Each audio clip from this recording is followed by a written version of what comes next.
The process of reporting on early childhood outcomes, ECHO, in Missouri began as a pilot program with 8 school districts in 2006. It has remained a federal reporting requirement for any school district providing early childhood special education services to children. In addition, ECHO data are useful for program improvement activities at the local and state levels. This series of 7 modules is designed to give practitioners an understanding of the early childhood outcomes process. Each module is designed to be approximately 20 minutes long, making it possible to do one at a time or all of them in a half a day. Participants are encouraged to start and stop these modules at any time in order to have discussions with other participants or to make notes on something you've seen or heard. The companion documents mentioned throughout this series are available on the Department of Elementary and Secondary Education (DESE) website on the Office of Childhood webpage link located at the bottom of this slide. The objectives of this module series include providing districts with an understanding of why outcome data is collected, defining the 3 outcome areas, providing districts with an understanding of the differences between discrete skills and looking at those skills from the lens of functional abilities, identifying the 3 sources of information that should be used to collect ECHO information, providing districts with an understanding of the process for collecting information, determining a rating, and reporting that rating. Providing districts with an understanding of how to use their outcomes data for program improvements. Module 6 is about putting together all of the information that has been shared in the other modules and using it to complete the process. This particular module will be presented in 3 parts. Part A will address how to use the tools we have introduced to determine the rating for children entering or exiting your early childhood special education programs. Part B will address which students require ratings and when, with some consideration of the nuances with those ratings in special circumstances. In Part C, we will use the tools with a sample student as a guide for how to apply all that has been introduced in these 6 modules. Module 6B will address some of the frequently asked questions regarding the ECHO rating process for early childhood special education, or ECSE programs. Which children coming into our ECSE programs require an entry rating? The answer is all children entering ECSE who have the potential to be in the program for at least 6 months or more receive an entry rating in each of the 3 outcome areas within 30 calendar days of receiving services in the program. This occurs whether the child is entering ECSE from First Steps or they are referred by parents, school personnel, or by another agency like Head Start. For children who receive First Step services, if you meet to develop an IEP more than 30 days before the child turns 3, you should wait to do an ECHO entry rating until the child has been receiving services in your program for up to 30 days in order to have some working knowledge of the student's functional skills. At one time, the First Steps exit rating was automatically used as the ECSE entry rating. That is no longer the case. The ECSE entry rating may be the same as the First Steps exit rating, or it may be different, especially if the exit rating for First Steps was done several weeks or even months prior to the child beginning ECSE services. What about students who transfer into our ECSE program from another Missouri ECSE program? If a child transfers into your program from another ECSE program in the state, he or she may not require entry ratings if the previous district did them. It is important to find out whether or not those ratings were given. If the previous district did not give an entry rating and the child has the potential to be in your district for at least 6 months, then your program would need to give the entry ratings for that child. Which students who are leaving our ECSE programs require exit ratings? Most children who exit our early childhood special education programs will require a rating determination in all 3 outcome areas within 30 days of their exit.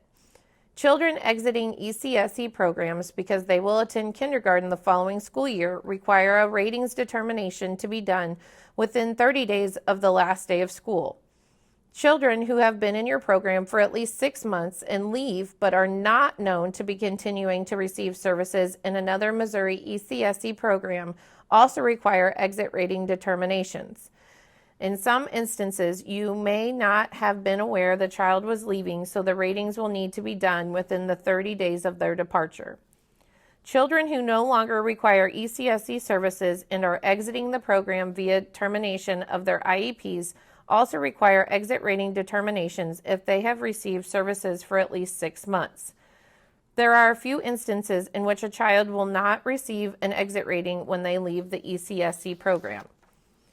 Children who have not received early childhood special education services for at least 6 months do not receive exit ratings, and children who exit your program and are known to be continuing in another ECSC program in a different Missouri school district will not require exit rating determinations.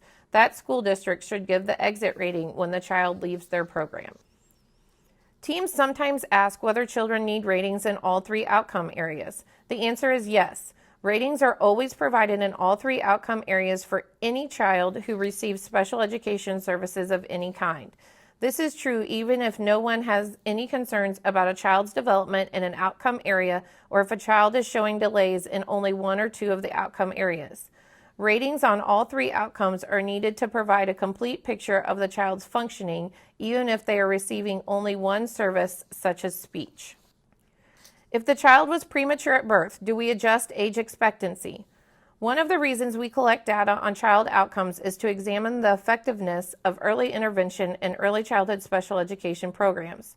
The purpose of the ECHO rating is to document current functioning. Do not adjust for prematurity. Determine the rating on the basis of what the child would be expected for the child's chronological age. Using the child's chronological age provides a truer picture of the effect of services on the child's development. The data will show how children born prematurely catch up, which demonstrates the impact of early intervention services. Practitioners sometimes ask whether children with only communication delays, especially articulation delays, should be rated automatically as typically developing on outcomes 1 and 3. The answer is no. The team needs to consider how the child's communication, including articulation, is affecting the child's functioning in all 3 outcome areas. When thinking about how a child with articulation delays would be rated on all 3 outcomes, the team members should focus their discussion on how articulation or other aspects of the child's communication are affecting the child's functioning across settings in each of the outcome areas. For example, when considering outcome 1, the team should focus on how well the child is understood during social interactions and how well the child communicates with other children. For outcome 2, is the child learning increasingly complex communication skills? Is the child able to use those skills consistently? When considering outcome 3, the team should ask questions about the impact of articulation delays or language skills on the child's ability to make his or her wants and needs known or to convey critical safety needs to different people or in different situations. If the communication delays do not seem to affect age-expected functioning in those areas, the team would rate the student accordingly. If, however, the communication issues do seem to be having an impact on the way the child functions in any of the 3 areas, the team will need to discuss whether the child is demonstrating primary or not yet primary skills in those areas. How do we rate children with atypical behaviors? Children sometimes display behaviors that do not represent delays in the usual progression of skills. Rather, they exhibit a pattern of consistently reoccurring behaviors that are atypical. These kinds of atypical behaviors are uncommon and are markedly different from what is observed in the child's peers. Examples include self-stimulating behaviors, perseveration on specific activities, strict adherence to daily rituals, and echolalia. The team must consider the extent to which atypical behaviors influence the child's level of functioning in each outcome area across settings and situations.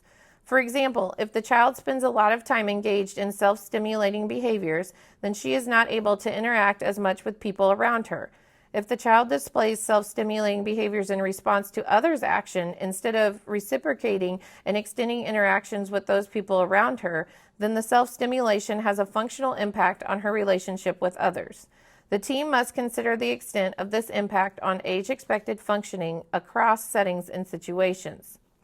Sometimes teams focus on the atypical behaviors but overlook what the child is doing in an age-expected way. For example, a child may be overly focused on cars, have several rituals related to toy cars, and perseverate on making car sounds.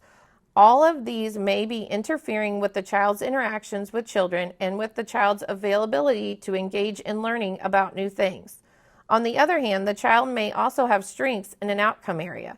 For example, he may interact with books appropriately, be age appropriate with regard to doing puzzles, and be able to provide good descriptions of past events. When deciding a rating in an outcome area, the team needs to examine the entire repertoire of the child's skills and determine which are and are not age appropriate. Another important consideration is the role of assistive technology devices when considering a rating.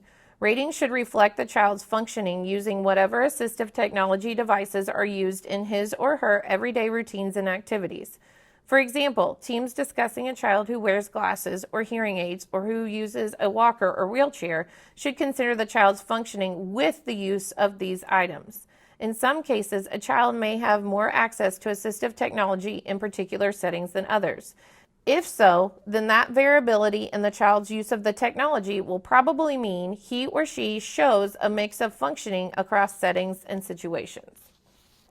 The next area of knowledge and expertise needed by members of the team is understanding how a family's culture affects what is considered age expected. Certainly within early intervention and within early childhood special education, we often work with families who come from cultures other than our own. Practitioners need to understand how cultural practices influence the age at which children develop certain skills. For example, some cultures don't expect the same level of independence in feeding, and parents may continue to assist their children with feeding into the preschool years.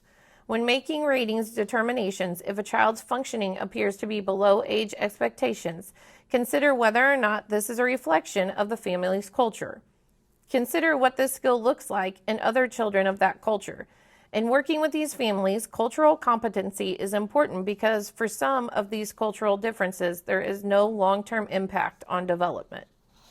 A common misconception about early childhood outcome ratings is that children receiving early childhood special education services cannot receive ratings of 5 in all areas upon entry to the program. While this does not happen often, the idea that it can't happen is false. We do occasionally have children in early childhood special education who will have ratings of 5 in all 3 outcome areas.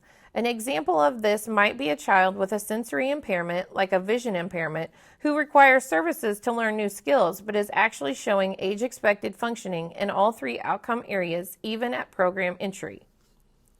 The team needs to remember that eligibility determination is independent of the child outcomes rating. A rating is based on the child's everyday functioning in the outcome area across settings and situations, not on their area of eligibility for special education services. In summary, this section of Module 6 has addressed a number of frequently asked questions about a variety of things in the ECHO rating process. It has addressed which students receive ratings and when those ratings are to occur. It has also touched on some of the most frequent special circumstances that come up in ratings determinations.